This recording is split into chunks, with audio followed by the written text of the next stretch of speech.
Well, the White House is defending President Biden using a pocket card during his press conference this week with South Korea's head of state. The image captured shows a reporter's fleshed out question ahead of the president calling on her. The press secretary said this in response.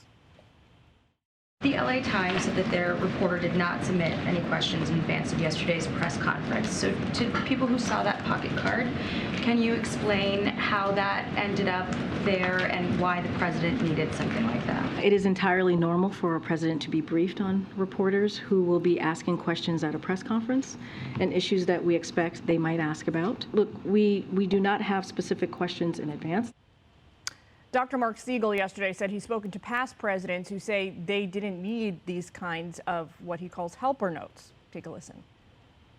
What do I look for? I look for the ability for thinking, for clear thinking, for what we call executive function. Can you do complex decisions? Can you think outside the box? Can you be flexible if something comes in? There's a threat coming from another country. You're just hearing about it for the first time. Do you need a cheat sheet? We need cognitive testing here.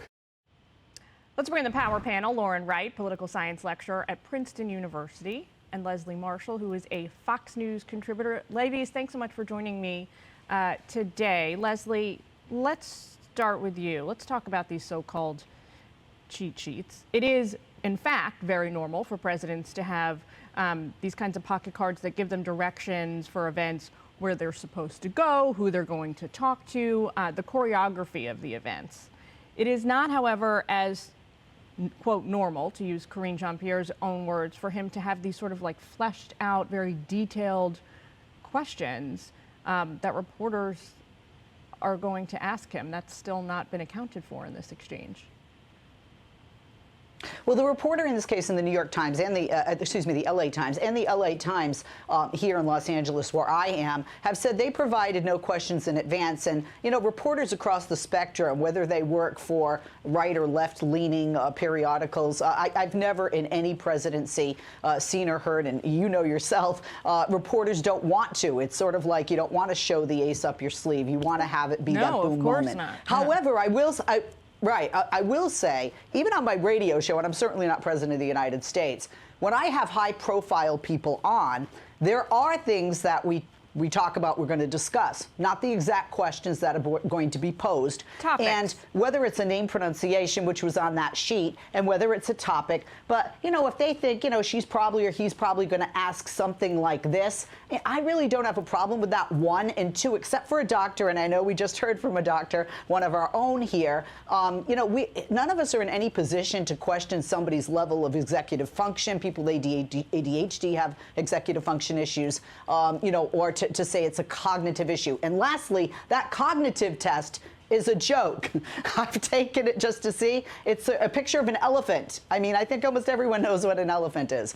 So they don't have really accurate cognitive testing. Anybody will tell you that. Lauren, what do you say to that? You heard Dr. Siegel there questioning President Biden's mental acuity based on the fact that he requires that kind of input from staff. What do you say to that? I mean, notes are very common. Certainly, President Obama used them on his speeches. President Trump even had some notes that were photographed. Yes, embarrassingly, to talk to the Parkland families, saying, be empathetic or tell me what you need to reduce your pain. But this, I actually think, is quite different, and it seems outrageous to people looking at it on its face, because there is a difference between notes and what appears to be, for some reason, the exact question. It didn't come out the same from the LA Times reporter, but the framing was the same, the topic was the same. And so whether there's any truth to it or not, whether it's a coincidence, which it may be, the LA Times suggested it would be, it looks fishy to people. And that's really the problem here. I actually think it's less embarrassing for the White House than it is for the LA Times. I mean, most presidents would say, sure, give me the questions. I would love to see them. You know, that's what press operations do. But journalistically, it's a bad look, and I'm sure people will be paying close attention to these types of things going forward. Take a look at this. Reporters said that President Biden seemed to kind of forget his recent trip to Ireland when he was asked about his travels yesterday. Watch. you've traveled to? The last country I've traveled, I'm thinking what's the last one I was in. I've been to 89, I met with 89 heads of state so far. So I'm trying to think, where was the last place I was? It's hard to keep track. I mean, yeah, you're right, Ireland. That's where it was. How'd you know that? Watching that for the first time yesterday, my first thought was like, how could you not remember that you were just in Ireland for like a week, until I realized that for $1 million, I couldn't have told you like where I was the day before. If you're asking me, yeah, I'm in LA.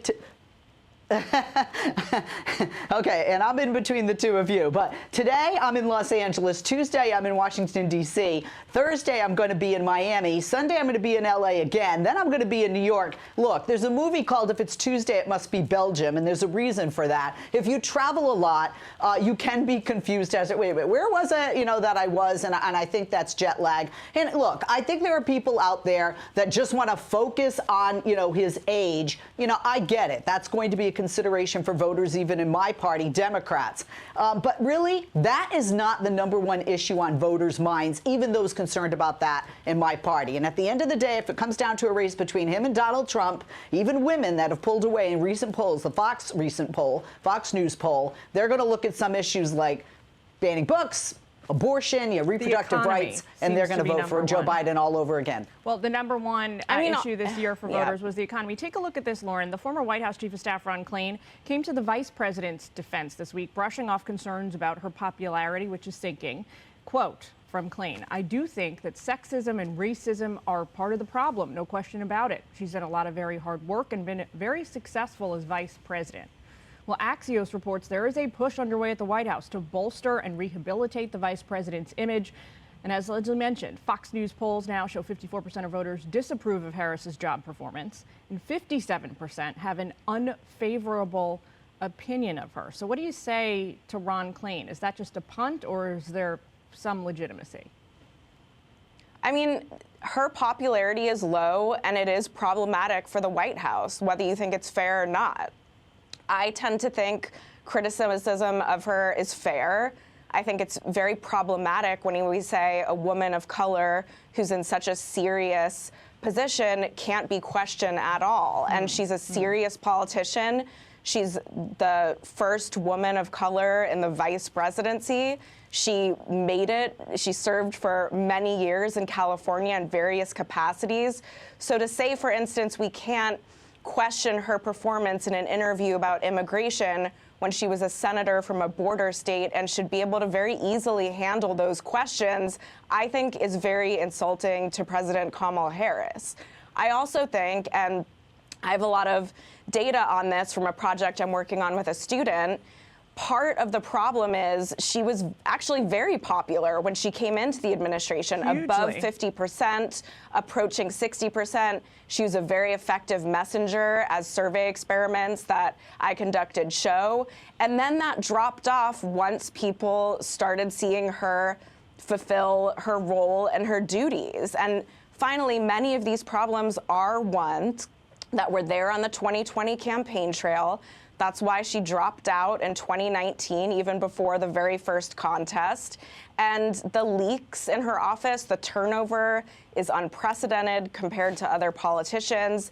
She's had these issues for a while. And so I do think it's fair to critique someone in a position of power, especially when the president is so old. Every politician elected to office deserves scrutiny. That includes especially the president and vice president, and especially an administration where the vice president will, if there's a second term, be serving with a president who will be in his 80s. This is uncharted territory for Americans. Ladies, we got to leave it there. Thanks so much. Great talking to you this morning. Hey everyone, I'm Emily Campagno. Catch me and my co-hosts Harris Faulkner and Kaylee McEnany on Outnumbered every weekday at 12 p.m. Eastern, or set your DVR. Also, don't forget to subscribe to the Fox News YouTube page for daily highlights.